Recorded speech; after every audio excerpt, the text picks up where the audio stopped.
हाथ को हिलाओ। थैंक यू जीसस बोलो ऊंची आवाज में, ऊंची आवाज में थैंक यू जीसस। हाथ को हिलाते हुए थैंक यू जीसस।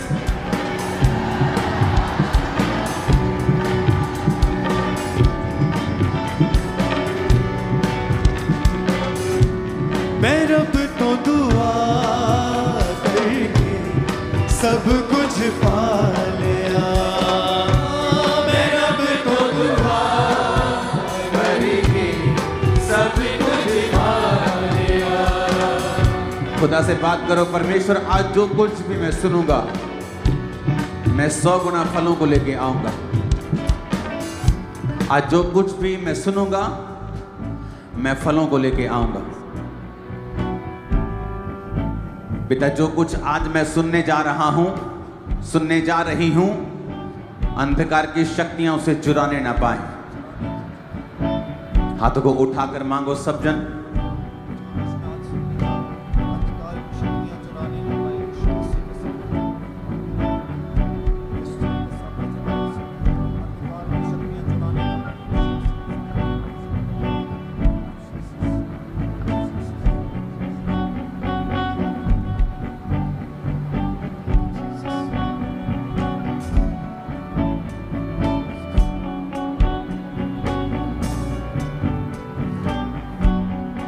अपने घुटनों के बाहर आ जाओ सब जन। अपनी बाइबल को उठाओ और कहो, खुदाबंद आज जो कुछ मैं सुनूंगा मैं फलों को लेके आऊंगा। ऊंची आवाज में बात करो परमेश्वर से।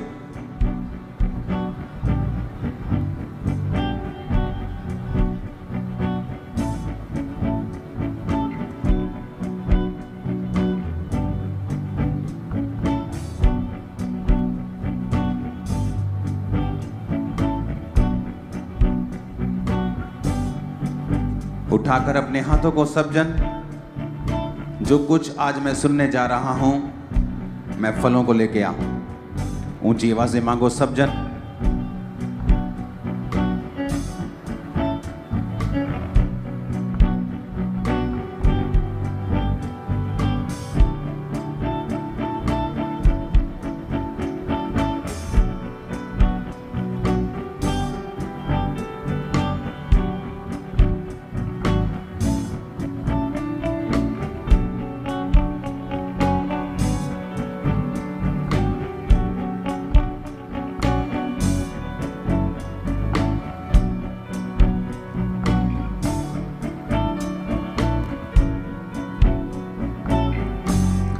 हाथों को उठाओ सब जन।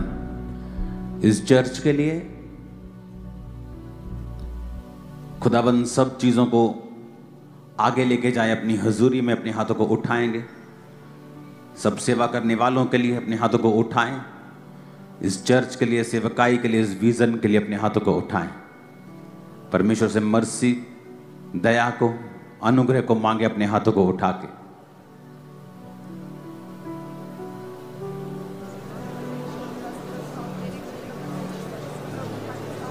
सब कामों को वो सफल करे, टर्न करे। सब रुके कामों को स्पीड के साथ वो आगे लेके जाए और बहुत से टेस्टिमनीज 2025 में हमें मिले। अपने हाथों को उठा के प्रार्थना करो ऊंची आवाज में। और इस साल अगले 2 महीने 3 महीने जितनी फास्टिंग आप कर सकते हैं चर्च के लिए करें। डे नाइट फास्टिंग भी स्टार्ट हो जाएगी कुछ दिनों में, वो भी हम करेंगे। लेकिन जो लोग प्रार्थना में, आत्मा में, फास्टिंग में रहते हैं वो चर्च के लिए, चर्च के सब कामों के लिए कि वो कंप्लीट हों। और मैं कंस्ट्रक्शन की बात नहीं कर रहा हूँ, और भी बहुत सारे काम हैं जो चल रहे हैं जिन्हें कंप्लीट होना बड़ा ज़रूरी है। अपने हाथों को उठाकर उन सब चीज़ों के लिए प्रार्थना करेंगे। परमेश्वर का फेवर हम पे आए और प्रार्थना करेंगे। और फास्टिंग के साथ अब अगले दिनों में प्रार्थना करेंगे। जब भी फास्टिंग करें, चर्च के लिए फास्टिंग करें अगले 2 महीने, अगले 3 महीने। उस फास्टिंग का जो रिजल्ट होगा वो आपकी लाइफ पर ज़रूर आएगा। परमेश्वर आपको बरकत देगा। उठाकर अपने हाथों को खुदा से वायदा करो, परमेश्वर में अपनी प्रार्थनाओं में, उपवास में मैं चर्च को, चर्च मिनिस्ट्री को, सब कामों को याद रखूँगा। और मैं अपने शरीर को इस प्रार्थना को दे दूँगा। इस प्रार्थना के काम के लिए मैं अपना शरीर दूँगा, अपना टाइम दूँगा। तेरे राज्य को बढ़ने के लिए प्रार्थना करता हूँ खुदाबंद, तेरा आत्मा अजीब और अचंभी रीति के साथ जुम्बिश करे। तूने कहा तो मनुष्य और परमेश्वर दोनों का अनुग्रह पाएगा अगर कृपा और सच्चाई तुझसे अलग ना होंगे। पिता, हम मनुष्य और परमेश्वर दोनों के अनुग्रह को इस सेवकाई के लिए मांगते हैं खुदाबंद। सब काम तेरे नाम में हल हों खुदाबंद, सब काम तेरे नाम में हल हों और 100% डन हों खुदाबंद। एक बड़ी गवाही के साथ हम वापिस आ सकें मेरे पिता परमेश्वर। प्रभु यीशु मसीह के पवित्र और सामर्थी नाम में हम मांगते हैं, आमीन। ऊंचा ये आशीष हमारी है, आपकी है। स्वागत है खुदाबंद की प्रेजेंस में। आज डिलीवरेंस वीक्स के दौरान कुछ हफ्ते हम बाइबल स्टडी को थोड़ा डीप करेंगे। जब हम ये डीप बाइबल स्टडी कर रहे होंगे, मेरा विश्वास है कि परमेश्वर वचन के जरिए आपसे बात भी करेंगे और आपको छुड़ाएंगे भी। आमीन। ये इम्पॉर्टेंट है चर्च के लिए प्रार्थना करना, क्योंकि जब आप क्रिश्चियन होते हैं, जब आप मसीही बनते हैं, आपका शरीर जितना परमेश्वर के कामों के लिए इस्तेमाल होगा उतना ही परमेश्वर आपको आशीष देते हैं। बहुत से लोगों को लगता है कि हम अच्छी चर्च जाते हैं ना, बस हमारा पार्ट खत्म हो गया। ये तो पहला स्टेप है अभी आपका। आप किसी जीवित चर्च के साथ जुड़ते हैं दुनिया में कहीं भी, वो तो पहला स्टेप है। सेकंड स्टेप है, अगर वो जीवित चर्च है तो वहां पर परमेश्वर के करने वाले जीवित काम भी होंगे, असाइनमेंट्स होंगी, परमेश्वर के दर्शन के अनुसार जो परमेश्वर ने वहां पर दी होंगी।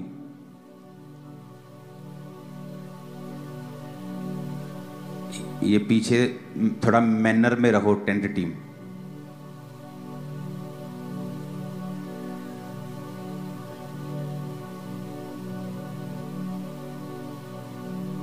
हालेलुया। तो जब आप अपना शरीर जो है परमेश्वर को देते हैं और वो आपके शरीर का इस्तेमाल करता है, किस तरह से आप प्रार्थना करना शुरू करते हैं। आपको पता चलता है कि आप एक जीवित चर्च के एक मेंबर हैं, आप उसका एक हिस्सा हैं, और आप जब चर्च में जाते हैं तो उस हिसाब से परमेश्वर आपको प्रार्थना करने के लिए कहता है। और जब आप प्रेयर करना स्टार्ट करते हैं, परमेश्वर आपको बरकत देता है, क्योंकि यही आपके बुलाने का परमेश्वर का मकसद है। अगर आप बुलाए गए हैं तो वचन ये कहता है कि आप परमेश्वर के घर में लगाए जाएंगे, उसके घर में लगाए जाएंगे, रोपे जाएंगे और आपको पानी दिया जाएगा। जब आप परमेश्वर के घर में लगाए जाएंगे तो आपका फल जो है परमेश्वर के घर में आना चाहिए। यानी आपका जीवन, आपका गिफ्ट, आपकी ताकत, आपका संसारिक गिफ्ट, संसारिक पहुंच, हर एक चीज का फायदा परमेश्वर के घर को, परमेश्वर के राज्य को होना चाहिए। और यह मकसद होता है आपका जीवित चर्च के साथ जुड़ने का। क्योंकि अगर आप जीवित चर्च के साथ नहीं जुड़े होते तो वहां पर फिर जहां आप होते हैं वहां परमेश्वर का प्लान नहीं होता, वहां परमेश्वर का दर्शन नहीं होता। जब दर्शन नहीं होता, आपको उस हिसाब से होमवर्क नहीं मिलता, असाइनमेंट्स नहीं मिलती, काम नहीं मिलते। जब आप उस हिसाब से काम नहीं करते हैं तो आप क्रिश्चियन होते हुए भी वैसी बरकत, वैसी परमेश्वर के साथ निकटता को महसूस नहीं करते जैसी एक जीवित चर्च के साथ जुड़ा हुआ व्यक्ति करता है। कितने मेरी बात को समझ रहे हैं? इसीलिए सिर्फ आप जीवित चर्च जा रहे हैं ये इंपॉर्टेंट, सबसे इंपॉर्टेंट नहीं है। अब आप जीवित चर्च में चले गए, ये पहला स्टेप था। अब आपको आगे आना होता है।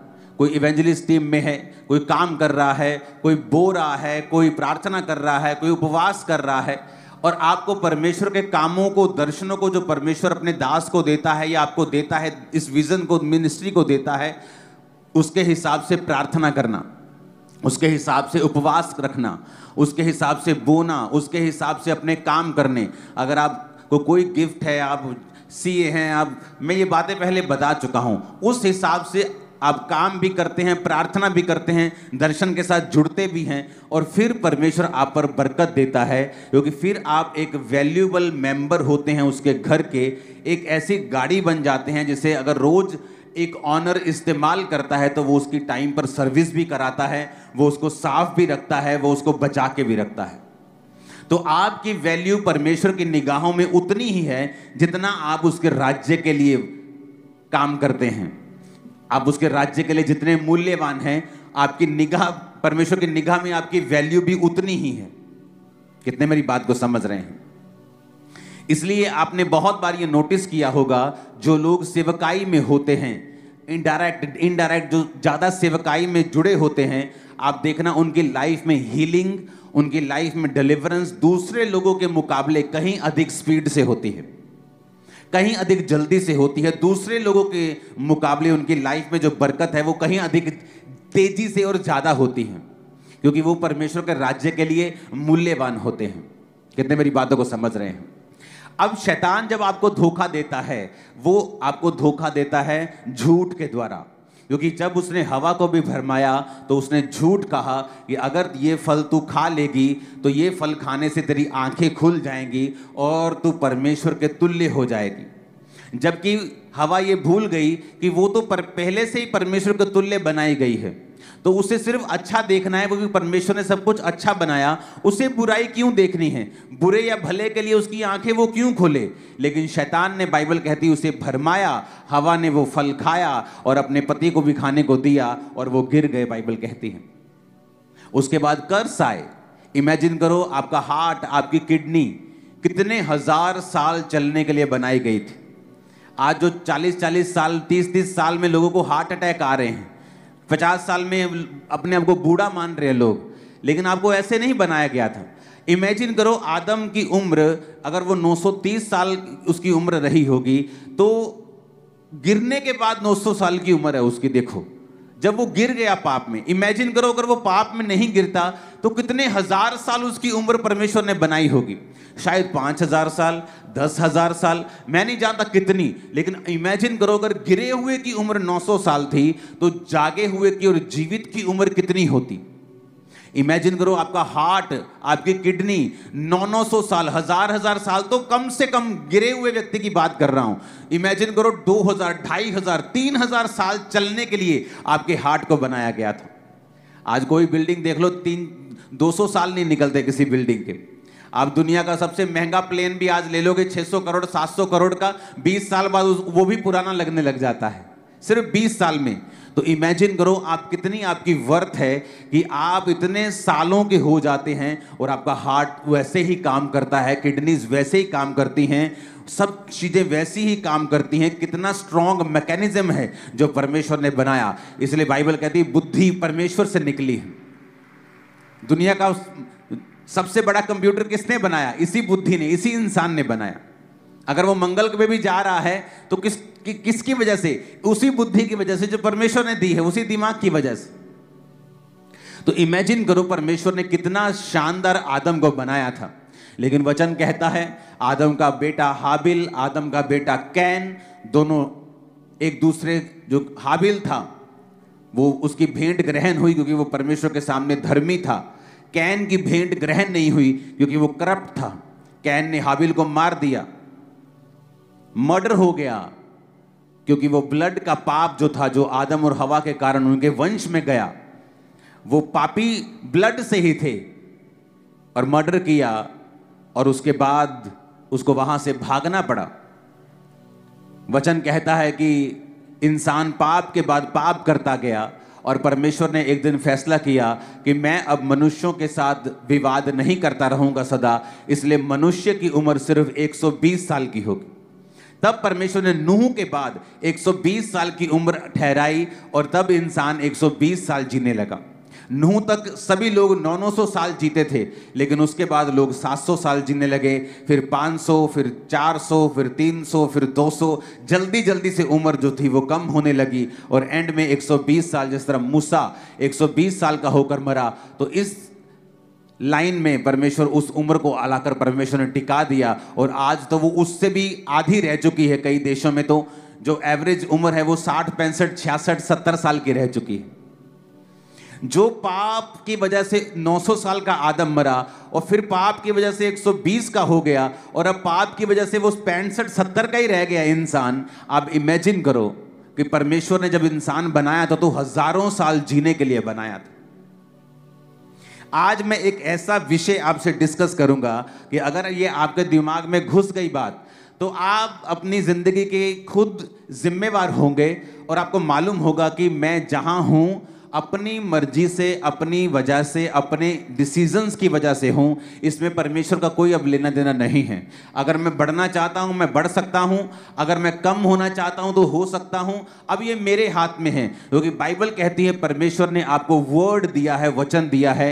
इस वचन के जरिए आप ब्लेस हो सकते हैं, बढ़ सकते हैं, आशीष ले सकते हैं, पीछे भी जा सकते हैं। हालेलुया। अब बहुत से लोगों ने ये बात सुनी होगी कि परमेश्वर ने कहा था अब्राहम को कि मैं तुझे कनान देश दूंगा, मैं तुझे यबूसियों के देश, अमोरियों के देश, कनानियों के, हिब्बियों के, यबूसियों के देश दूंगा। लेकिन कभी ये बात सोचने की कोशिश की है कि क्यों परमेश्वर तुम्हें वो देश देगा? क्या नफरत है परमेश्वर को यबूसियों से, कनानियों से, कि परमेश्वर अब्राहम को कहता था कि मैं ये देश तुझे दूंगा। अगर हम उत्पत्ति 15 उसकी 18 से 21 आयत को पढ़ते हैं तो लिखा, इस दिन यहोवा ने अब्राहम के साथ ये वाचा बांधी कि मिस्र के महानद से लेकर परान नामक बड़े नद तक जितने देश हैं, फिर से पढ़ेंगे, इस दिन यहोवा ने अब्राहम के साथ ये वाचा बांधी कि मिस्र के महानद से लेकर परात नामक बड़े नद तक जितने देश हैं, अर्थात केनियों, कनज्जियों, कदमोनियों, हित्तियों, परिज्जियों, रपाइयों, एमोरियों, कनानियों, गिर्गिशियों, यबूसियों, इन सबको मैंने तेरे वंश को दिया है। क्या नफरत थी परमेश्वर को इन देशों से कि परमेश्वर ये कहता था कि अब्राहम मैंने ये देश जो हैं ये तेरे वंश को दिए हैं। उसको पढ़ने के लिए हमें पीछे जाना पड़ेगा। वचन कहता है कि जब नूह, उसकी पत्नी, उसके 3 बेटे और उसकी 3 बेटे की वाइफ्स, 3 बहुएं, सिर्फ वही रह गई थी, बाकी सब लोग जल प्रलय में मर गए जब पाप पृथ्वी पर बढ़ गया था। और वचन कहता है 1 साल के तकरीबन वो नूह की जो किश्ती थी वो उस किश्ती के अंदर रहे। अमेरिका में उस नूह की किश्ती की एक नकल बनाई है पूरी तरह से, कितनी वो लंबी थी, कितनी ऊंची थी। अब मैं अमेरिका में जाऊंगा इस साल तो मैं वहां पे जरूर जाने वाला हूं देखने के लिए। तो जब वो 1 साल उस किश्ती में रहे और किश्ती से जब बाहर आए तो सिर्फ 8 जन इस पृथ्वी के ऊपर थे। नूह था, उसकी वाइफ थी, 3 बेटे थे और उसकी 3 पत्नियां यानी बहुएं, टोटल 8 जन थे। और वचन कहता है कि नूह के एक बेटे ने नूह को नंगा देखा, क्योंकि नूह शराब पी के जब मदहोश हुआ तो उसको नंगा देखा। और जब 2 बाकी बेटों को उसने बताया कि पिता अंदर नंगा लेटा है तो बाकी 2 जन अपनी पीठ फेर कर गए और नूह के नंगेपन को ना देखकर उसे लपेट दिया और नूह को ढक दिया। ये स्टोरी आपको मालूम है। उसके बाद परमेश्वर का श्राप उस बच्चे पे आया जिसने नंगा देखा था, वो था हाम। और नूह ने कहा कनान जो था हाम का बेटा, ये भाई बंधुओं के दासों का दास हो। यानी परमेश्वर ने हाम के वंश को श्रापित कर दिया और नीचा कर दिया। अगर आप ध्यान से बाइबल पढ़ें तो जब याकूब अपने 12 बेटों को आशीष देने लगा तो उनके पास्ट में की गए सब कामों के हिसाब से परमेश्वर ने उनको आशीषित किया। याकूब कहता, रूबेन तू मेरा पहला फल है, तू पहलोठा है। पहलोठे को डबल प्रॉपर्टी मिलती थी। अगर 12-10 बच्चे हैं तो 11 हिस्से होते थे प्रॉपर्टी के। तो 2 हिस्से एक बच्चे को मिलते थे और बाकी एक हिस्सा एक को मिलता था। अगर 100 रुपया है, उसको 10 में 9 में बांटना है तो उसके 10 हिस्से कर देते थे। तो 10 हिस्से मतलब कि 10 रुपए के 10-10 हिस्से हो गए। तो पहले बेटे को 20 मिलेंगे, बाकियों को 10-10 मिलेंगे। इस तरह से बंटवारा होता था। लेकिन याकूब ने क्या कहा कि तू बेटा मेरा पहला फल तो है, लेकिन तू औरों से श्रेष्ठ नहीं ठहरेगा, क्योंकि तू अपने पिता की पत्नी के साथ, यानी वो उसकी स्टेप मदर के साथ वो सोया था, उसने पाप किया था, व्यभिचार किया था। इसलिए उसने कहा तू दूसरों से श्रेष्ठ नहीं ठहरेगा, तू दूसरों से उत्तम नहीं जाएगा, तू ऊपर नहीं जा सकता, क्योंकि तू जल के समान उबलने वाला है। यानी तेरा कोई स्टैंड नहीं है, तेरा कोई तू एक जगह खड़ा नहीं होता। तेरा जिधर पाप ले जाता है तो उधर चल पड़ता है। आज विरोध है तू चुप कर जाता है, कल को सब कुछ अच्छा होता है तू बोलने लग जाता है, तेरा कोई स्टैंड नहीं है। तू पाप के अनुसार चलने वाला है, तू दूसरों से श्रेष्ठ नहीं ठहरेगा। तो वचन कहता है उसे परमेश्वर ने नीचा किया क्योंकि वो अपने शरीर के अनुसार चला, आत्मा के अनुसार नहीं चला। अब यहां पर जब नूह ने श्रापित कर दिया, नूह ने कहा ये मेरे 3 बेटे हैं, एक का नाम क्या है यपेत, एक का नाम हाम और एक का नाम शेम। परमेश्वर ने कहा तुम दोनों यपेत और शेम तुम दोनों आशीषित होंगे, लेकिन जो ये जो हाम है ना, इसका जो वंश है ये तुम्हारे वंशों का दास होगा। मैं इसे नीचा करता हूं क्योंकि इसने अपने पिता को नंगा देखा, आंखों पर कंट्रोल नहीं किया, इसने पाप किया। अब समझने वाली बात यह है कि हमें पूरी बाइबल की नॉलेज होनी चाहिए कि जब एक व्यक्ति पर श्राप आता है या एक व्यक्ति को वो पाप से निकलता है या पाप करता है, उसकी लाइफ में क्या होता है। अगर वो तौबा नहीं करता क्या होता है, अगर वो तौबा करता है क्या होता है, या एक व्यक्ति जब फैसला करता है कि मुझे पवित्रताई में और परमेश्वर के साथ मेल मिलाप करके जीवन बिताना है, तो उसकी लाइफ में क्या होता है। अब जब हम उत्पत्ति 10 उसकी 6 से लेके 20 आयत तक पढ़ते हैं, इसमें वंश लिखे हैं। कौन से वंश? हाम के। हाम कौन? जिसने अपने पिता को नंगा देखा था। लिखा हाम के पुत्र कूश, मिस्र, फूत और कनान हुए। कूश के पुत्र सबा, हवीला, रामा, सबदूका। रामा के पुत्र शबा, ददान। कूश के वंश में निम्रोद हुआ जो पहला वीर हुआ पृथ्वी के ऊपर। वह यहोवा की दृष्टि में पराक्रमी शिकार खेलने वाला ठहरा। इससे यह कहावत चली कि निम्रोद के समान परमेश्वर की दृष्टि में पराक्रमी शिकार खेलने वाला। उसके राज्य का आरंभ शिनार देश में बेबोलीन, अरेख, अक्कद और कलने से हुआ। अब यहां पर आपने देखा कि ये कौन से वंश की परमेश्वर बात कर रहा है। एक ऐसे वंश की परमेश्वर बात कर रहा है जिसको श्रापित किया गया है। पर वचन क्या कहता है?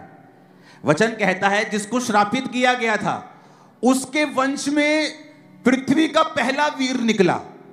कितने मेरी बात को समझ रहे हैं? अब मैं अपनी बात पे आ रहा हूं, ध्यान से कान खोलना। एक श्रापित वंश है जिसे खुदा ने कहा है कि तेरे बच्चे इन 2 बच्चों के दासों के दास होंगे, मैं उन्हें नीचा करता हूं।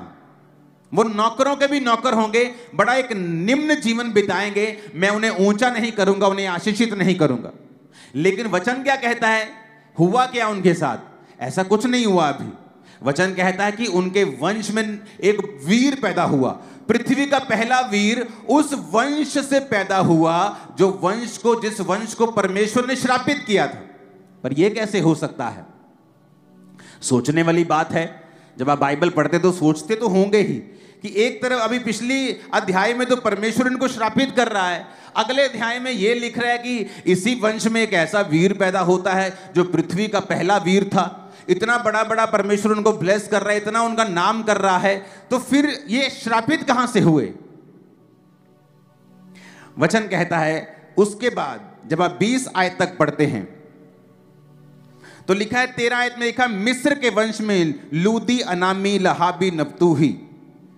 15 आयत में लिखा कनान के वंश में सिदोन, हित, यबूसी, एमोरी, गिर्गाशी, हिक्की, सीनी, हिव्वी, अवर्दी, समारी, हमाती। और ये फिर कनानियों के लोग कुल भी फैल गए। मिस्र कहां से निकला? इसी श्रापित वंश में से। ये किन किन राजाओं, किन जातियों के नाम लिखे हैं? यबूसी, एमोरी, गिर्गाशी। ये उन्हीं जातियों के नाम लिखे हैं जिन्हें परमेश्वर ने अब्राहम को कहा था कि मैं ये सब जातियां और इनके देश तेरे वंश को दे दूंगा। यानी कि परमेश्वर इनके पाप को भूला नहीं, क्योंकि उन्होंने परमेश्वर में तौबा नहीं की। अगर की होती तो परमेश्वर अब्राहम को कभी ना कहता कि मैं जो ये वंश पाप और श्राप के अधीन है, मैं इसको तेरे वंश को दे दूंगा। कई बार आप नोटिस करते हैं और शैतान इस बात का फायदा उठाता है जब आप किसी पापी को देखते हैं कि वो बढ़ रहा है। आपको लगता है अच्छा ये तो बढ़ रहा है, पहला पृथ्वी का वीर हाम के वंश में पैदा होता है। और लिखा पहला पृथ्वी का वीर उस वंश से पैदा होता है जो वंश परमेश्वर ने श्रापित किया है। कई बार आप जब अन्य जाति लोगों को देखते हैं, आप जब और लोगों को देखते हैं, आप जब ऐसे पास्टर प्रॉफिट्स को देखते हैं जो पाप कर रहे हैं लेकिन वो बढ़ रहे हैं, परमेश्वर कहता है चिंता मत करो, और किसी की बढ़ोतरी से ये अंदाजा मत लगाओ कि मैं उनके साथ हूं। यहां पर एक ऐसा वंश जो प्रभु से श्रापित हो चुका है, लेकिन उसके वंश में अभी वीर पैदा हो रहे हैं। पृथ्वी का पहला वीर उसने पैदा कर दिया, लेकिन एंड में क्या हुआ, वो सारे वंश अब्राहम के वंश को दे दिए गए और उन सबों ने इजरायली लोगों की, यानी उस वंश की जिसे परमेश्वर ने ब्लेस किया था, उनकी गुलामी की। आज कई बार एक धर्मी जब पापी को देखता है, एक क्रिश्चियन को देखता है कि वो नशे बेचकर ब्लेस हो रहे, नशे बेचकर वो गाड़ियां ले रहे, मकान ले रहे, वो पाप करके आगे बढ़ रहे, उसे लगता है कोई फायदा नहीं है पवित्रताई में जीने का। ये देखो ये भी तो है ही है, कौन सा परमेश्वर ने इसके सिर पे डंडा मार दिया है, ये भी तो है ही है पास्टर, पाप में व्यभिचार में 5-5 पत्नियां रखी हैं इसने, कौन सा इस पे डंडा बज गया। लेकिन मेरी बात को याद रखना, अगर आप पवित्रताई में हैं, आपका फल आपकी पीढ़ी के बाद पीढ़ी के बाद पीढ़ी के बाद पीढ़ी के बाद पीढ़ी खाएगी। और अगर आप पाप में हैं, वचन कहता है तू बहुत सा धन, बहुत सी चीजें संचय करेगा, उन्हें इकट्ठा करेगा, लेकिन उन्हें तू दूसरों के लिए, दूसरे उस पर कब्जा कर लेंगे, दूसरे उसका फल भोगेंगे और मैं तुझे उसका फल भोगने नहीं दूंगा। परमेश्वर इकट्ठा करने पे देखो रोक नहीं लगा रहा, जब वो इकट्ठा कर रहा है और कामयाब हो रहा है, परमेश्वर उसको रोक नहीं रहा, क्योंकि परमेश्वर एक एग्जाम्पल बनाना चाहता है कि तुमने इकट्ठा कर लिया, तुम्हारे पास बहुत कुछ हो गया, पाप से तुमने बड़ा कुछ कर लिया, लेकिन एंड में तुम्हारी एग्जाम्पल यही दी जाएगी कि देखो वो व्यक्ति किस तरह से काम करता था और परमेश्वर ने किस तरह से उसे औंधे मुंह गिराया है। कितने मेरी बात को समझ रहे हैं। बहुत से क्रिश्चियन मैंने देखे हैं व्यभिचार में, पास्टर्स देखे हैं व्यभिचार में, आज से 5 साल पहले, 7 साल पहले, 8 साल पहले, और उनको ग्रो होते हुए देखा है। लेकिन जो झटका आता है वो संभल नहीं पाते हैं। जब शैतान अटैक करता है और जब परमेश्वर अपने हाथ को उठा लेता है, वो सहन नहीं कर पाते हैं, उबर नहीं पाते हैं, उसके बाद कभी भी सेम नहीं रहते जैसे वो थे। पाप वाला जो जीवन है ये बड़ा डेंजरस है, क्योंकि हो सकता है आज आप गुनाह में हो और आशीषित हो रहे हो, फिर आप जब कंपेयर करेंगे कि मैं तो पाप में हूं लेकिन मुझे तो आशीष मिल रही है, देखो मेरे बॉस ने मेरी तनख्वाह बढ़ा दी, मेरे बॉस ने मुझे गाड़ी लेके दी है, देखो परमेश्वर मुझे ब्लेस कर रहा है, मेरी शादी हो गई है। लेकिन वो अप्रूव नहीं होता है कि परमेश्वर आपसे प्रसन्न है। ये संसार की आशीषें ये सबूत नहीं हैं कि परमेश्वर आपसे खुश है, केवल ये वचन एक स्टैंडर्ड है जो आपको बताता है कि प्रभु आपसे खुश हैं या नहीं हैं। आमीन। कितने मेरी बातों को समझ रहे हैं। अब यहां पर मैं बड़ा हैरान हुआ जब मैंने हाम का वंश पढ़ा, क्योंकि मैं बाइबल को बार बार पढ़ता हूं, एक बार बाइबल खत्म, फिर दूसरी बार शुरू, फिर तीसरी बार शुरू, फिर चौथी बार शुरू, और मैं पढ़ रहा हूं, मैं क्या देख रहा हूं कि परमेश्वर ने पृथ्वी का पहला वीर उस वंश से पैदा किया है जिस वंश को परमेश्वर ने नीचा किया। लेकिन वो कब हुआ? वो समय आने पर सारा कुछ हुआ। बाइबल कहती है परमेश्वर धीरजवंत है। पाप करने, क्रोध करने में जो पाप करते हैं उन पर क्रोध करने में परमेश्वर विलंब करता है। वो चाहता है कि ये मन को फिरा लें। करुणा करने में बड़ी जल्दी करता है, दया करने में प्रभु बहुत जल्दी करता है। कोई झट माफी मांगता है, प्रभु उसे माफ कर देते हैं। लेकिन बाइबल कहती है क्रोध करने में, सजा देने में वो विलंब करता है, वो धीरज रखता है, वो धीरजवंत परमेश्वर है। आज आपको ये फैसला लेना है, क्योंकि जब आप पाप का जीवन जीते हैं तो इसका मतलब ये नहीं कि मुसीबतें अभी आपकी लाइफ पर आएगी, लेकिन आप एक ऐसी डायरेक्शन पर चल पड़े हो जिसका एंड 100% रॉन्ग, 100% रोने वाला और 100% फ्रूटलेस होगा, और उसका एंड बहुत भयानक होगा। लेकिन आज जो लोग पवित्रताई में जीवन जी रहे हैं उन्हें लगता है कि पवित्रताई में जीने का क्या फायदा है, पवित्रताई में जीने का कोई फायदा नहीं। लेकिन जब साल बीतते जाते हैं, महीने बीतते जाते हैं, और जो रिजल्ट फिर आपके लाइफ में आता है, मैं आपको बोल रहा हूं, जितने दिन यहां बैठे हैं, आपके वंश, आपकी पीढ़ी दर पीढ़ी आपके पवित्रताई के सामर्थ्य को देखेगी और एक बड़ा रिजल्ट उनकी जिंदगी में होगा। आमीन। मेरे को ऊंचे वाला और खतरनाक वाला चाहिए चर्च। हालेलुया। ऊंची आवाज में हालेलुया बोलो जरा। और आप देखो कहां से निकला मिस्र, इसी हामवे से। कौन सा मिस्र? जिसने इज़राइल को तंग किया। बाइबल कहती है आज भी शरीर से जन्मा हुआ आत्मा के जन्मे हुओं को सताता है। आप दो सगे भाई भी क्यों ना हो, और अगर एक शरीर से जन्मा है, यानी आपका वो भाई जो परमेश्वर से अभी तक नहीं जन्मा, आप जो आत्मा से जन्मे हैं, यानी आपका नया जन्म हो चुका है, आपने बपतिस्मा ले लिया रूह के द्वारा, पवित्र आत्मा के द्वारा आप जन्मे हैं, तो लिखा आज भी शरीर का जन्मा आत्मा के जन्मे हुए को सताता है। वो सगे भाई क्यों ना हो, लेकिन वो सताते हैं एक दूसरे को यीशु मसीह के नाम के कारण। कहां से निकला मिस्र? तब तो दुनिया में कोई जाति नहीं थी।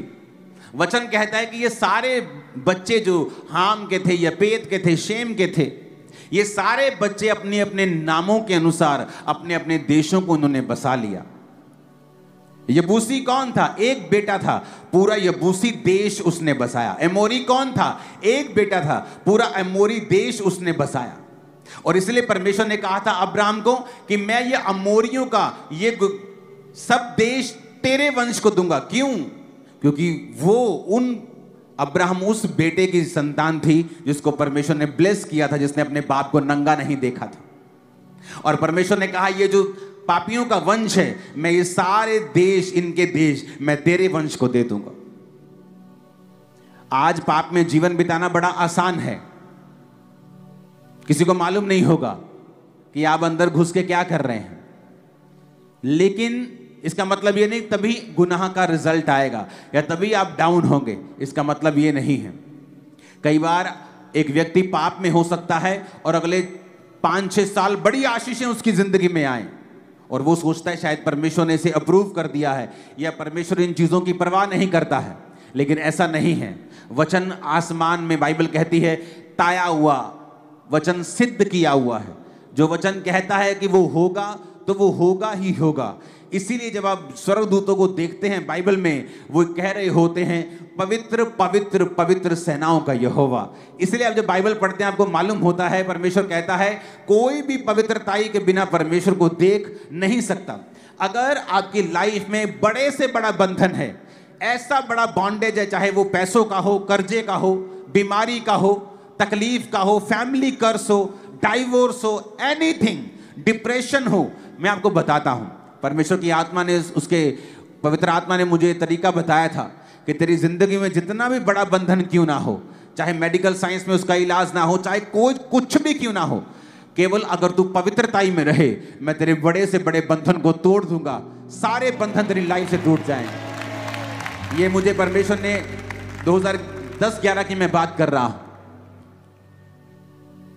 जब आप सेवकाई में होते हैं, आप टीनेज से प्रभु के साथ हैं, आप जवान हैं, टेम्पटेशंस हैं, परीक्षाएं आपको घेरना चाहती हैं और उधर से बॉन्डेज भी दिख रहे हैं, बंधन भी दिख रहे हैं और आप बीच में खड़े हैं और आपको पता है कि मैं अगर पाप में जाऊंगा तो ये बंधन बने रहेंगे जो कोई नहीं जानता। दुनिया के सामने आप सक्सेसफुल हो सकते हैं, लेकिन अंदर आप परमेश्वर के सामने क्या है ये आप जानते हैं। तो परमेश्वर की आत्मा ने कहा था कि अगर तू ये बंधन टूटते हुए देखना चाहता है तो पवित्रताई में तुझे जीना होगा। पवित्रताई एक गुण नहीं है, एक गुण नहीं है, पवित्रताई एक हथियार है जो खुदा ने आपको दिया है। लोगों को लगता है परमेश्वर पापियों के लिए आया, तो अभी भी पाप कर रहे हैं। चर्च में आने वाले लोग 8-8 साल से अभी भी व्यभिचार में हैं, चर्च के ही लड़के लड़कियों के साथ। इमेजिन करो। और वो सोचते हैं कि अभी तो हमें सुख मिला है, अभी तो हमें सेटिस्फेक्शन मिली है, लेकिन वो बाइबल कहती है नाग दोना सा कड़वा रिजल्ट देगी ही देगी। क्योंकि जो व्यभिचार करेगा उसके नाम धराई, बाइबल कहती है उसकी बेइज्जती कभी मिटेगी नहीं। हालेलुया। तो परमेश्वर ने हमें एक तरीका दिया है कि अगर तुम्हें अपने लाइफ में से बंधनों से बाहर निकलना है, तुझे पवित्रताई में चलना होगा। बहुत से लोग कंप्लेंट करते हैं कि जब मैं चलती हूं परमेश्वर में, मैं चलता हूं, मुझे गंदे ख्याल आते हैं, मेरे मन में गंदे विचार आते हैं। आप उन्हें बंद कर सकते हो। कैसे? गंदा देखना बंद करके। अपने मोबाइल पर गंदा देखना बंद कर दीजिए, सामने लाइव गंदा देखना बंद कर दीजिए। शैतान के अटैक आप पर कम होते होते पूरी तरह से बंद हो जाएंगे। आप इस चीज से पूरी तरह से फ्री हो जाएंगे। और जब आप व्यभिचार से, पाप से, इस गंदगी से और पाप के विचारों से, चोरी से, इस सारी चीजों से फ्री हो गए, तब आपकी लाइफ एक ऐसी तरह से सेटल हो जाएगी कि आपकी लाइफ में सामने बड़ा पहाड़ भी क्यों ना हो, मैं आपको बता रहा हूं, परमेश्वर खंड खंड, टुकड़े टुकड़े उसके कर देगा। मेरी लाइफ, ये नोट कर लो, मेरी लाइफ की टेस्टिमनी है, खत्म कर देगा परमेश्वर उसको। वो कितना बड़ा बंधन क्यों ना हो, सदियों से चलता क्यों ना आ रहा हो, आपके वंशों से चलता क्यों ना आ रहा हो, आपकी नानी, आपके माँ, आपके सब, आपके फैमिली के जो माता हैं, आपके नानी हैं, डाइवोर्स या फैमिली इश्यूज या मैरिटल प्रॉब्लम चली हैं, आपकी लाइफ में हो रहा है, जस्ट पवित्रताई में जीना शुरू कर दो। इसलिए तो परमेश्वर ने कहा कोई पवित्रताई के बिना मुझे देख नहीं पाएगा। इसलिए दूत कहते हैं पवित्र पवित्र पवित्र, क्योंकि पवित्रताई एक हथियार है, एक वेपन है आपके पास। आप इस वेपन को यूज कर सकते हो शैतान के खिलाफ, उसके किंगडम के खिलाफ। आप देखोगे पवित्रताई में जीने वाले लोग, परमेश्वर ने कहा मैं दुश्मनों के गढ़ में तुझे बढ़ाऊंगा और कोई तुझे टच नहीं कर पाएगा, कोई तुझे छू नहीं पाएगा। मैं उनके मध्य में, भाइयों के मध्य में तेरा अभिषेक करूंगा और दुश्मनों के सामने, तेरे सामने मेज बिछाऊंगा। उस मेज पर दुनिया की हर एक अच्छी वस्तु तेरे मेज के सामने होगी। आमीन। ऊंचे वाला चाहिए चर्च। हालेलुया। ऊंची आवाज में हालेलुया बोलो जरा। तो ये बात तो जज करना बिल्कुल छोड़ ही दो कि मैं व्यभिचार में था तो मुझे आशीष मिली है, ये तो छोड़ दो। अपनी लाइफ में क्या हो रहा है पाप करने के बाद, उससे जज करना छोड़ दो। क्योंकि यहां देखो, जिसको श्रापित किया उसके वंश में पृथ्वी का पहला वीर पैदा होता है। इसका मतलब यह नहीं है कि परमेश्वर उनके संग है। आपकी दुनियावी आशीषें ये साबित नहीं करती हैं कि परमेश्वर आपके संग है। हमें वचन साबित करता है, अगर वचन में हम सही हैं, कि प्रभु हमारे संग है या नहीं है। हालेलुया। तो हमें यह बात समझनी पड़ेगी, हमें यह देखना पड़ेगा। आप तैयार हैं पवित्रताई में चलने के लिए, परमेश्वर के साथ साथ संग संग चलने के लिए? तो शैतान आपको, जिस तरह उसने हवा को धोखा दिया, वो आपको धोखा देता है कि वो भी तो कर रहा है, तेरे को क्या प्रॉब्लम है, वो भी तो ऐसे चल रहा है, तेरे को क्या प्रॉब्लम है।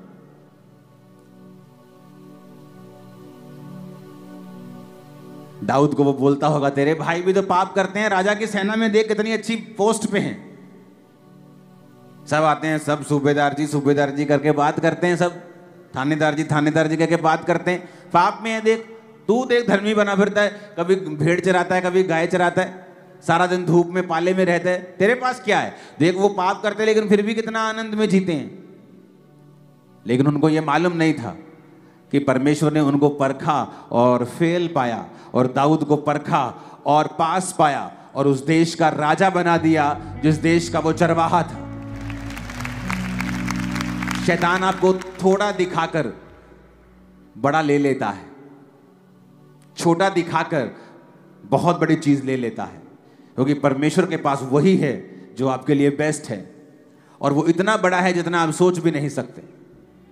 दाऊद को मालूम थोड़ी था वो उस देश का राजा होगा, उसको कभी सपने में मालूम नहीं था ये बात, लेकिन उसे ये मालूम था कि चाहे मेरे भाई पाप करके भी अच्छी पोस्ट पे हैं, लेकिन मैं अगर पवित्रताई में जीकर भी छोटी पोस्ट पे हूं तो मुझे इसी पोस्ट में परमेश्वर के साथ रहना है और उसको प्रसन्न करना है। एक बार इतनी जोर का हालेलुया बोलो, शैतान के कान हिला देना। ऊंची आवाज से हालेलुया।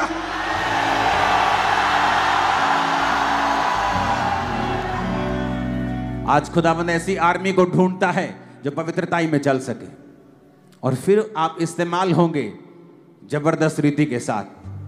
आपकी प्रेयर सुनी जाएगी जबरदस्त रीति के साथ, आप सफल होंगे। मैंने कहा आप सफल होंगे इन जीसस ने। परमेश्वर ने क्या कहा मालूम?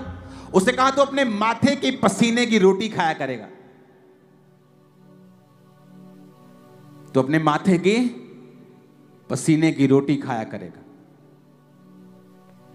औरत को कहा मैं तेरे गर्भवती होने के दुख को बहुत बढ़ाऊंगा, तो बहुत पीड़ित होकर बालक उत्पन्न किया करेगी। और आदमी को कहा तू पसीने, माथे पसीने की तू एफर्ट करेगा, तू जितना बोएगा उतना फल नहीं आएगा। आज हर घर घर की कहानी है, जाके देख लो। बहुत काम करते हैं, फल नहीं आता। काम बहुत करते हैं, रिजल्ट नहीं आता, कर्जे में है। और जिस दिन आप पवित्रताई में जीना शुरू कर देते हैं, आप मेहनत करते हैं, फल 100 गुना आता है। एक एक कर्ज परमेश्वर ने हमारी लाइफ से दूर किया है। 2015 में जब मेरी बेटी का जन्म होना था, तो डिलीवरी डेट आ चुकी थी, लेकिन हम चर्च में मीटिंग कर रहे थे। संडे का दिन था, तो संडे में मीटिंग कर रहे थे। तो संडे जब घर गए तो हल्की सी पेन स्टार्ट हुई, तो हमने कहा वेट करते हैं। सुबह तड़के डॉक्टर के पास चले गए डिलीवरी के लिए। तो डॉक्टर का घर ऊपर ही था हॉस्पिटल के। उसने कहा कोई बात नहीं, अभी पेन्स होंगी, अभी ये होगा वो होगा, थोड़ा देखते हैं, उसके बाद फिर बेबी डिलीवर करेंगे। वो भी ऊपर बेचारी तड़का लगाने जा रही थी अपनी सब्जी को, और नीचे बेबी हो गया था विदाउट पेन इंजेक्शन के, विदाउट पेन किलर इंजेक्शन के, तब भी पेन नहीं हुआ। उसने कहा मैं तेरे गर्भवती, पीड़ा होगी बहुत कम, पर कहता मैं तेरे गर्भवती होने की पीड़ा को अब बढ़ा दूंगा, क्योंकि तूने पाप किया। जिस दिन आपको पवित्रताई में जीने के फायदे समझ आ जाएंगे, मैं आपको बता रहा हूं, आप शैतान के रोज 100 जूतियां मारा करोगे। आज लोग मेरी लाइफ को देखकर हैरान होते हैं। मुझे कोई काम अपना करना होता है पर्सनल, मैं बड़े बड़े काम कर लेता हूं बिना टाइम वेस्ट, बिना मेहनत किए।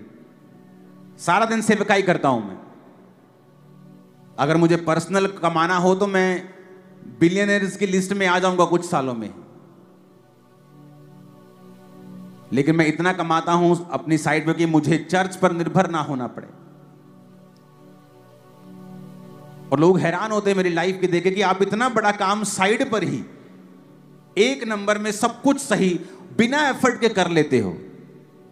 परमेश्वर ने कहा जब तू मेरे साथ मेल मिलाप कर लेगा, फिर तू दुख की रोटी नहीं खाएगा, सुख की खाएगा।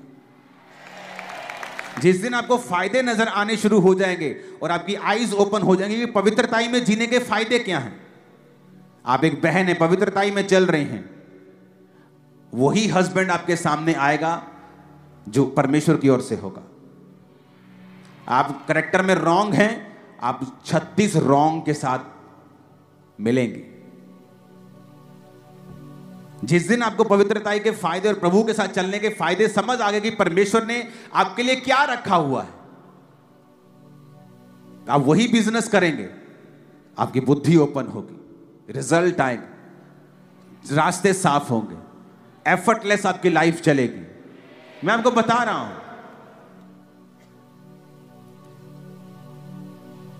लोगों को लगता है इतनी बड़ी सेवकाई, 200 चर्चेस चलाना, इतना काम, ये बहुत सिरदर्द होता होगा। जब 1500 लोग थे, उससे कम सिरदर्द, कम से भी कम 0 लेवल का सिरदर्द आज है जब 4 लाख लोग हैं। मैं सच कह रहा हूं। क्या हम काम नहीं करते? करते हैं। उससे काम तो उससे ज्यादा है, कोई शक नहीं, मेहनत उससे ज्यादा है, लेकिन वो वाली मेहनत नहीं है, स्ट्रेस वाली मेहनत नहीं है। आप काम करें, काम करने को इंसान बना है, आप बिजी रहते हैं, अच्छे रहते हैं, लेकिन कितने मेरी बात को समझ रहे हैं? तो जब आपको यह समझ आना शुरू होता है कि परमेश्वर ने आपके लिए जीने का एक तरीका ठहराया है और उस तरीके के अनुसार जब आप चलते हैं, आप अपनी लाइफ के चारों तरफ से ब्लेस होते हैं। आपके बच्चे, आपकी लाइफ, वाइफ, हस्बैंड, आपका बिजनेस, फाइनेंस, सेवकाई, जो कुछ भी है वो परमेश्वर के कंट्रोल में, हद में रहती है और वो आपको सुख देती है। बहुत से लोग हैं जो बड़ी सेवकाइयां करते हैं, लेकिन उनकी पर्सनल लाइफ जाके देखो, उनका घर कचरा हो चुका है। 10 बार वाइफ से रोज लड़ाई होती होगी। उस सेवकाई को मेंटेन करने के लिए 10 जगह चक्कर लगाने पड़ते हैं, क्योंकि पवित्रताई में जब जीवन नहीं है तब आप अपने एफर्ट से, अपनी ताकत से आपको चलाना पड़ता है। लेकिन कब तक चलाएंगे अपने एफर्ट से? बाइबल कहती है न बल से, न शक्ति से, बल्कि उसकी आत्मा के द्वारा। Hallelujah, hallelujah.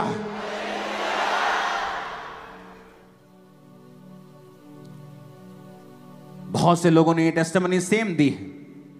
ऐसे देशों में जो गरीब देश हैं, एक पास्टर ने फैसला किया पवित्रताई में चलूंगा, प्रार्थना नहीं छोड़ूंगा और टाइथ नहीं छोड़ूंगा, और उस देश के सबसे बड़े बड़े पेंटिकोस्टल स्ट्रक्चर बनाए हैं, दुनिया का सबसे बड़ा स्टेडियम बना रहा है। रीजन पवित्रताई में चलना। जब समझ आ जाती है कि पावर ऑफ होलीनेस क्या है, पवित्रताई की सामर्थ्य क्या है, क्योंकि ये एक गुण नहीं है कि सिर्फ हम पवित्रताई में चलते हैं, हाँ हम अच्छे हैं। नहीं भाई साहब, मेरी बहनों, ये वेपन है, हथियार है तुम्हारे हाथ में। तुम शैतान को काट दोगी, सारे बंधन तोड़ दोगी यीशु मसीह के नाम में। और इसलिए तो शैतान हैप्पी रहता है जब एक व्यक्ति पाप में होता है, चाहे वो सेवा करता रहे, गाता रहे, कैमरा पकड़ के खड़ा रहे, माइक पकड़ के खड़ा रहे, कुछ भी करता रहे। शैतान को पता है कि मैंने इसे बांधा हुआ है, ये आगे नहीं बढ़ पाएगा। और जब वो व्यक्ति बंधा हुआ होता है, फिर वो देखता है यार रिजल्ट नहीं आ रहा सेवा करने के बाद भी। अरे पवित्रताई में सेवा करनी है, क्योंकि अगर कोई पवित्रताई में नहीं है तो आप जानते हैं कि ये गा रहा है, ये माइक पकड़ के खड़ा है, ये माइक प्रीच कर रहा है, ये कैमरा पकड़ के खड़ा है, लेकिन प्रभु को नहीं पता ये खड़े हैं, उसको नहीं मालूम। वो तो कहता है, अंत में कहता है, हे कुकर्म करने वालों मुझसे दूर हो जाओ। बोलते प्रभु तेरे नाम में बड़े बड़े काम किए। प्रभु कहता है मैं नहीं जानता भाई, तुमको कौन हो तुम? क्या वो झूठ बोल रहे थे प्रभु हमने तेरे नाम में बड़े काम के? झूठ थोड़ी बोल रहे थे वो। अगर झूठ बोलते तो प्रभु कहता चल झूठे भाग जा। वो सच कह रहे थे वो। लेकिन पवित्रताई में जीवन नहीं बिताया। कितने मेरी बात को समझ रहे हैं? पवित्रताई एक वेपन है, एक हथियार है। बोलो अपने पड़ोसी को, पवित्रताई एक हथियार है। शैतान ये चाहता है तेरा हथियार थोथा हो जाए, किसी काम का ना रहे। लेकिन प्रभु ये चाहता है तेरा ये हथियार चमकता रहे, क्योंकि इसके जरिए तू सारे बंधनों को तोड़ डालेगा, तू आगे बढ़ेगा, ऊंचाई पे जाएगा, तेरा प्रकाश फिर बना रहेगा, पीढ़ी दर पीढ़ी तू आशीषित होता रहेगा और होती रहेगी। आमीन। मेरे को खींचने वाला चाहिए जरा। हालेलुया, ऊंची आवाज में हालेलुया।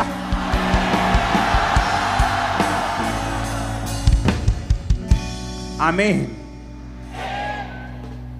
आप मेरी बात को समझ रहे कि नहीं? यही परमेश्वर की मर्जी है आपकी लाइफ में। लाइफ फिर सेम नहीं रहेगी। आप चुगली करते हैं, पवित्रताई खराब होती। आप किसी के साथ वैर विरोध रखते हैं, आपकी पवित्रताई खराब होती। आपको जो परमेश्वर कहता है उसे बोल दीजिए, पर दिल में वैर रखना, किसी का बुरा चाहना, उसके लिए प्लान करना कभी मत कीजिए।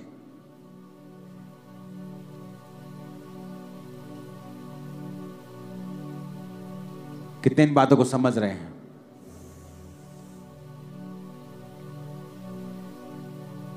मोस्टली इंटरनेट, आप देखो शैतान किस तरह से काम करता है।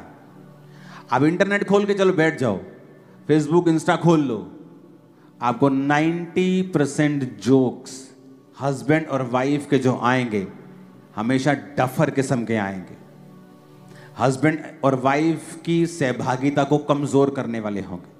या वाइफ को उसमें मूर्ख दिखाया जाएगा या हस्बैंड को मूर्ख दिखाया जाएगा। कितने मेरी बात को समझ रहे हैं?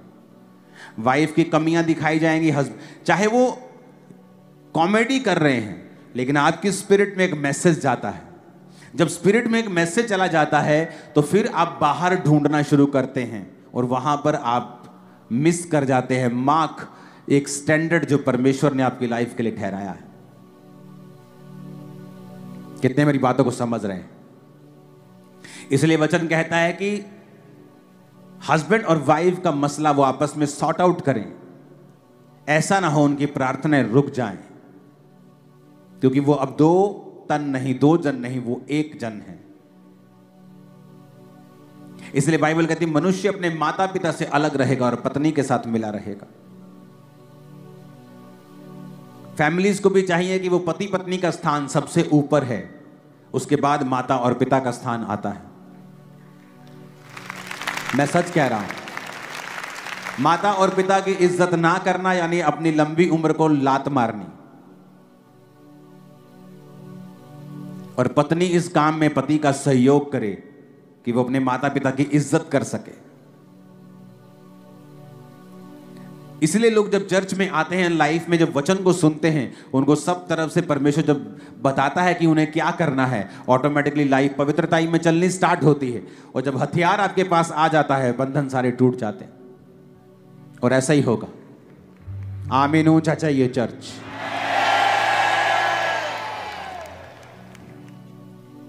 आप तैयार हो ऐसा जीवन जीने के लिए? तो आज से कभी कंपैरिजन नहीं करें कि मैंने ये वाला जीवन फलाने ने बिताया तो अभी उसकी लाइफ में क्या चल रहा है, अभी तो वो आशीषित है। नहीं नहीं, आप इस तरह से अपने आप को कंपैरिजन में नहीं लेके आए। आप मेरी बात समझ गए कि नहीं? हो सकता है कि वो पाप में हो और आशीषित हो रहा हो, लेकिन जब उस पर डंडा चलेगा तो क्या आप फिर उस डंडे को भी खाना चाहेंगे? नहीं। अपने हाथों को उठाओ और वायदा करो कि आज से मैं इस पवित्रताई के हथियार को इस्तेमाल करूंगा। ऊंची आवाज में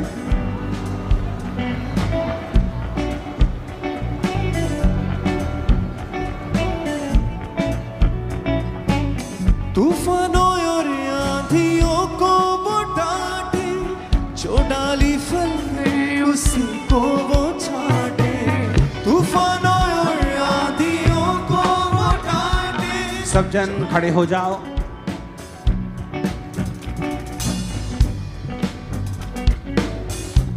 एक वचन मैं डिक्लेयर करूंगा, आप उसको बोलेंगे। अपने हाथों को उठा लो सब जन। और राइट नाउ खुदाबंद का आत्मा आपको छूकर आजाद करेगा और पूरी तरह से डिलीवर करेगा। आज बोले मेरे साथ, कहें, हे प्रभु यीशु, अपने लहू से मुझे शुद्ध कर तो मैं पवित्र हो जाऊंगा। मुझे धो दे तो मैं बर्फ से भी अधिक वाइट बन जाऊंगा। मैं बर्फ से भी अधिक श्वेत बनूंगा। मुझे हर्ष और आनंद की बातें सुना, जिससे जो हड्डियां तूने तोड़ डाली हैं वो मगन हो जाएं। मेरे पिता परमेश्वर, मुझे फिर से आनंदित कर और वो बेचैनी, वो कल्पाहट, वो बेचैनी जो मेरे जीवन में है वो खत्म हो जाए। अपना मुंह मेरे पापों की ओर से फेर ले और मेरे सारे अधर्म के कामों को मिटा डाल। हे परमेश्वर, ऊंची आवाज में कहें, हे परमेश्वर, मेरे अंदर शुद्ध मन उत्पन्न कर। मेरे भीतर स्थिर आत्मा नए सिरे से उत्पन्न कर। मुझे अपने सामने से निकाल ना दे और अपने पवित्र आत्मा को मुझसे अलग ना कर। अपने किए हुए उद्धार का हर्ष मुझे फिर से दे और उदार आत्मा देकर मुझे संभाल। तब मैं अपराधियों को तेरा मार्ग सिखाऊंगा और पापी तेरी ओर फिरेंगे। हे परमेश्वर, हे मेरे उद्धारकर्ता परमेश्वर, मुझे हत्या के अपराध से छुड़ा ले, चोरी के अपराध से, व्यभिचार के अपराध से, चुगली के अपराध से, हर प्रकार के अपराध से, जाने अनजाने में किए गए अपराध से छुड़ा ले। तब मैं तेरे धर्म का जय जयकार करने पाऊंगा। हे प्रभु, मेरा मुंह खोल दे, तब मैं तेरा गुणानुवाद कर सकूंगा। मुझे गवाहियां दे परमेश्वर, मेरे मुंह को खोल दे जिस तरह तूने हन्ना के मुंह को खोला। हे प्रभु, मेरा मुंह आज से खुल जाए, गवाहियां एंटर करें मेरे जीवन में और मैं तेरा गुणानुवाद कर सकूंगा। ऊंची आवाज में कहें आमीन, ऊंची आवाज में कहें आमीन, ऊंची आवाज में कहें आमीन। अपने हाथों को उठाकर छुटकारा छुटकारे सॉन्ग को हम ऊंची आवाज में गाएंगे। सब जन बोल बोल कर गाएंगे और मैं आपके लिए प्रार्थना करने वाला हूं और परमेश्वर आपको आजाद करने वाला है अभी, राइट नाउ। छुटकारा छुटकारा छुटकारा छुटकारा छुटकारा छुटकारा, यीशु नासरी ने दिया छुटकारा, यीशु नासरी ने दिया छुटकारा। छुटकारा छुटकारा छुटकारा छुटकारा छुटकारा छुटकारा, यीशु नासरी ने दिया छुटकारा, यीशु नासरी ने दिया छुटकारा। छुटकारा छुटकारा छुटकारा छुटकारा छुटकारा छुटकारा, यीशु के नाम में सारे बंधन टूट जाएं अभी, सारी दुष्ट आत्माएं निकल आएं यीशु मसीह के सामर्थ्य नाम में। आमीन हो जाए आशीष आपकी। सारी प्रकार की दुष्ट आत्माएं out in the name of Jesus. मौत बीमारी मैं कमांड करता हूं, जो लोग खेल रहे हैं उन्हें आगे लेके आओ। और मैं देख रहा हूं परमेश्वर का आत्मा आज उन्हें आजाद कर रहा है। जितने बीमार हैं अपने शरीर के ऊपर हाथ रखो और जीसस के नाम को लो और कहो, ऐ बीमारी तेरा कोई अधिकार नहीं। वचन कहता है जिस पवित्र आत्मा ने प्रभु यीशु मसीह के मुर्दा देह को जी उठाया, अगर वो तुम्हारे शरीर में तुम्हारे मुर्दा शरीर को क्यों ना जी उठाएगा। मैं यीशु के नाम में हुक्म देता हूं आपकी सारी बीमारियां मर जाएं इसी वक्त, सारी बीमारियां डेड हो जाएं इसी वक्त यीशु के नाम। मैं हुक्म देता हूं सारी बीमारियां यीशु के सामर्थ्य नाम में डेड उधर निकल जाएं आपकी बॉडी को छोड़। प्रभु का आत्मा मुझे बता रहा है एक यंग लड़की, वाइट, उसका बहुत गोरा फेस, डिप्रेशन से पूरी तरह से वो आजाद हो रही है। उसकी सुंदरता कम हुई है जब से वो डिप्रेशन की रोगी हुई है, लेकिन परमेश्वर का आत्मा उसे जलाल देता हुआ मैं उसे देख रहा हूं और तुम्हें चंगा होते हुए देख रहा हूं। आजाद हो जाओ और छूट जाओ यीशु मसीह के सामर्थ्य नाम में। मैंने कहा आजाद हो जाओ और छूट जाओ यीशु मसीह के सामर्थ्य नाम में। सब प्रकार के रोग यीशु के नाम में तुम्हारी बॉडी को छोड़ के जाते रहे। सब प्रकार की बीमारियां यीशु मसीह के नाम में आउट आउट आउट।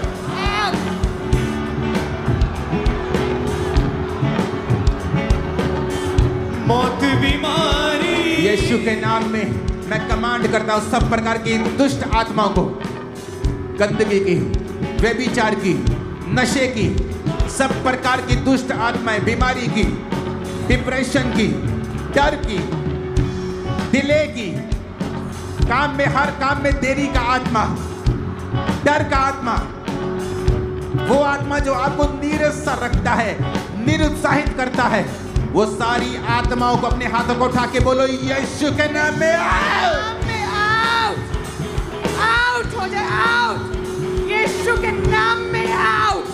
वो सारी दुष्ट आत्माएं, अंधकार की शक्तियां, बीमारियां यीशु के नाम में आउट।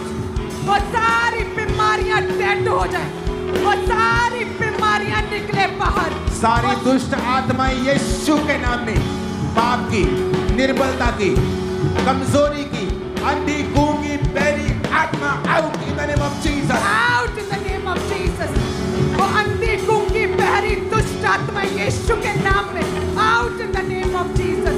वो सारी दुष्ट आत्माएं बीमारियों के रूप में, डिप्रेशन के रूप में, वो सारी दुष्ट आत्माएं फेलियर के रूप में जो इनकी लाइफ में इनको पीछे धकेलती है, यीशु के नाम में out in the name of Jesus. मैं कमांड करता हूं, सब खिलाया पिलाया, सब जादू टोना जो तुम्हारे अंदर है, यीशु के नाम में बाहर आ जाए अभी, right now. Holy Ghost fire, Holy Ghost, Holy Ghost, Holy Ghost, Holy Ghost, Holy Ghost, fire, Holy ghost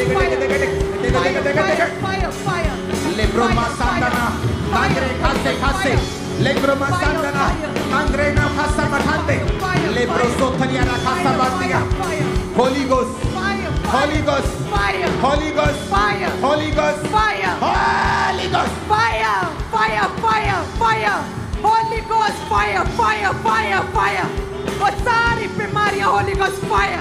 अपने हाथों को उठाओ।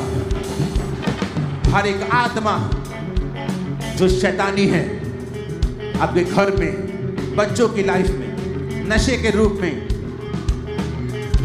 गरीबी के रूप में, एक शराब के रूप में, बोलो ऐ छुपी दुष्ट आत्मा, बोलो ऊंची आवाज में, ऐ छुपी हुई दुष्ट आत्मा यीशु के नाम में निकला, यीशु के नाम में निकला। फेंको आग उस दुष्ट आत्मा के ऊपर। Holy Ghost fire, Holy Ghost fire, Holy Ghost, Holy Ghost fire, Holy Ghost fire, Holy Ghost fire, Holy Ghost fire, Holy Ghost fire, Holy Ghost fire, fire, fire, Holy Ghost fire, fire, fire, Holy Ghost fire, fire, fire. ऐ छुपी हुई दुष्ट आत्मा, Holy Ghost fire, fire.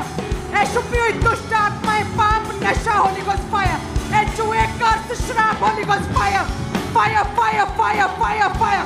इनके घरों में, परिवारों में ऐ छुपी हुई दुष्ट आत्मा, Holy Ghost fire, fire, fire, Holy Ghost fire, fire, fire, fire, fire, fire. अपने हाथों को उठाओ। Thank you Jesus, thank you Jesus. सारी दुष्ट आत्माएं, खुदावंद मैं तेरे सामने घुटनों को टेकता हुआ इस वचन को पढ़ता हूं। तेरे वचन में लिखा है कि तू सांपों को, बिच्छुओं को अधिकार के साथ निकाल देगा। तेरे वचन में लिखा है तू सिंह और नाग को कुचलेगा, तू जवान सिंह और अजगर को लताड़ेगा। आज खुदावंद मैं घुटनों के भार तेरी प्रेजेंस में सिंहों को डांटता हूं, अजगरों को लताड़ता हूं। सब शैतान के काम इनकी जिंदगियों से नाश हो जाएं यीशु के नाम में। सब प्रकार के रोग, सब प्रकार के दमे के रोग, सब प्रकार के हड्डियों के रोग, सब प्रकार की आंखों के रोग, सब प्रकार के कानों के रोग, ब्लड के रोग, हार्मोनल रोग, यीशु के नाम में तुम्हारी बॉडी को छोड़ के जाते रहे, चंगे हो जाओ। यीशु के नाम में चंगे हो जाओ। यीशु के नाम में, यीशु के नाम में चंगे हो जाओ।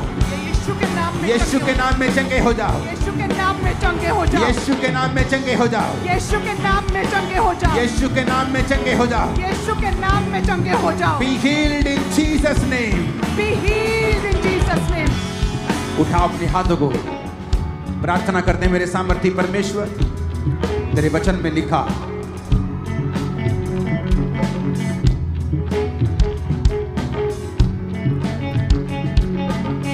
कि हे मेरे पुत्र, मेरी शिक्षा को ना भूलना, अपने हृदय में मेरी आज्ञाओं को रखे रहना। ऐसा करने से तेरी आयु बढ़ेगी और तू अधिक कुशल से रहेगा। जितने जन यहाँ मौजूद हैं यहोवा की शिक्षाओं को नहीं भूलते, मैं आपकी लाइफ के ऊपर लॉन्ग लाइफ की घोषणा करता हूं। Long life to your parents in Jesus name. तुम्हारी फैमिली के ऊपर लॉन्ग लाइफ की घोषणा करता हूं।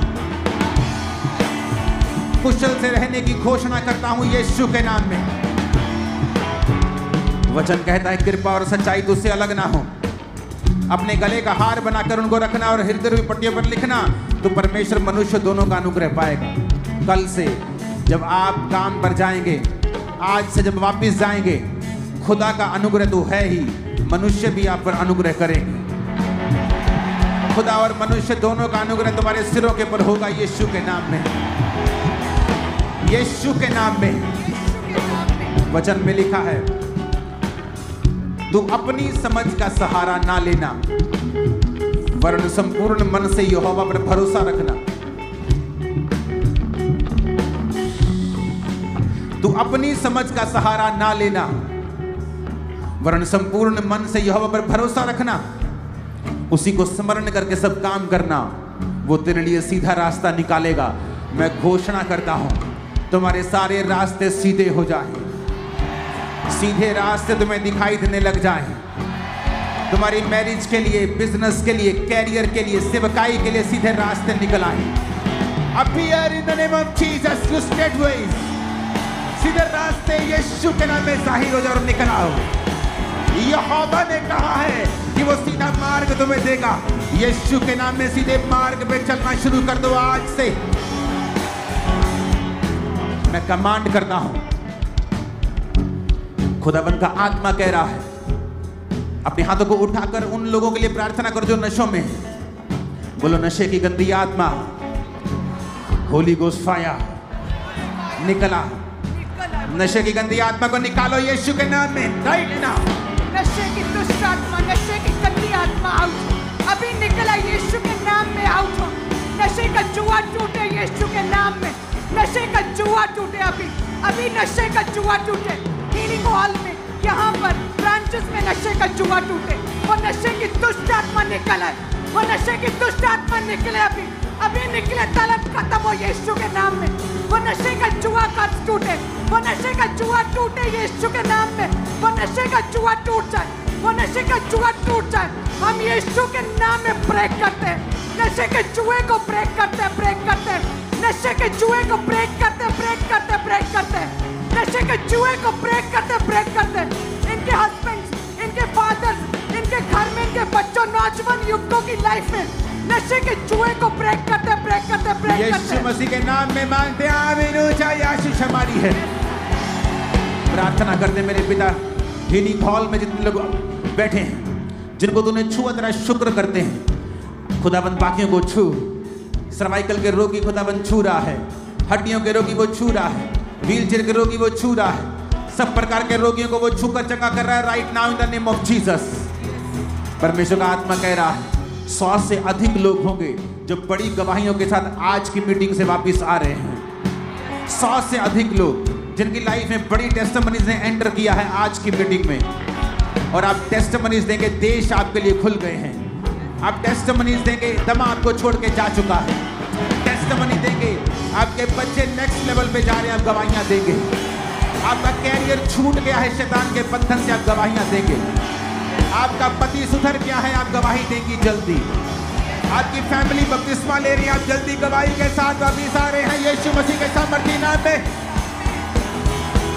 अपने हाथों को उठाएंगे राइट नाउ। यहोवा ने अगर शरीर को इंपॉर्टेंस ना दी होती तो उसका इकलौता पुत्र यीशु मसीह कभी कोड़े ना खाता, सिर्फ लहू बहाता पापों के लिए, कोड़े ना खाता। उसने कोड़े इसलिए खाए हैं कि ये शरीर जरूरी है खुदा की महिमा के लिए। अपने हाथों को उठाएंगे चर्च। इस 2 मिनट की प्रार्थना के बाद हम टेस्टिमनीज को सुनेंगे और अपने हाथों को उठाएंगे और परमेश्वर की दासी के साथ हम प्रार्थना करेंगे। अपने हाथों को उठाकर थैंक यू जीसस बोलते हुए बोलो, हर एक बीमारी है, हर एक रोग यीशु के नाम में मेरा हिस्सा नहीं है, मेरे परिवार का हिस्सा नहीं है। मैं वचन को घोषित करता हूं कि कोई महामारी, कोई महारोग मेरे परिवार का हिस्सा नहीं है। कोई महारोग, कोई बीमारी मेरे परिवार का हिस्सा नहीं है। सारी बीमारियों यीशु के नाम में आउट। सारी बीमारियों यीशु के नाम में आउट। ए बीमारी आउट, ए बीमारी आउट इनके शरीर से आउट। सारी बीमारियां इनके शरीरों से आउट। ए बीमारी आउट, आउट अभी निकल बाहर यीशु के नाम में। वो सारे रोग, हड्डियों के, ब्लड के रोग, वो सारी बीमारियां सिर के बालों से पैरों के तलवों तक, ए बीमारियों आउट, आउट। ए बीमारी निकल अभी यीशु के नाम में। ए महारोग, ए रोग, ए बीमारी, ए disease out in Jesus name, out in Jesus name. कोई महारोग मेरा हिस्सा नहीं, अंगीकार कहें कि कोई रोग मेरा हिस्सा नहीं, कोई महारोग मेरा हिस्सा नहीं, कोई बीमारी मेरा हिस्सा नहीं। आई एम फ्री, ऊंची आवाज में, आई एम फ्री, ऊंची आवाज में, I am free, I am free, I am free, I am free, I am free, I am free, I am free, I am free, I am free. अंगीकार करें, I am free, I am blessed. कोई रोग इनका हिस्सा नहीं, कोई रोग इनका हिस्सा नहीं। यीशु मसीह के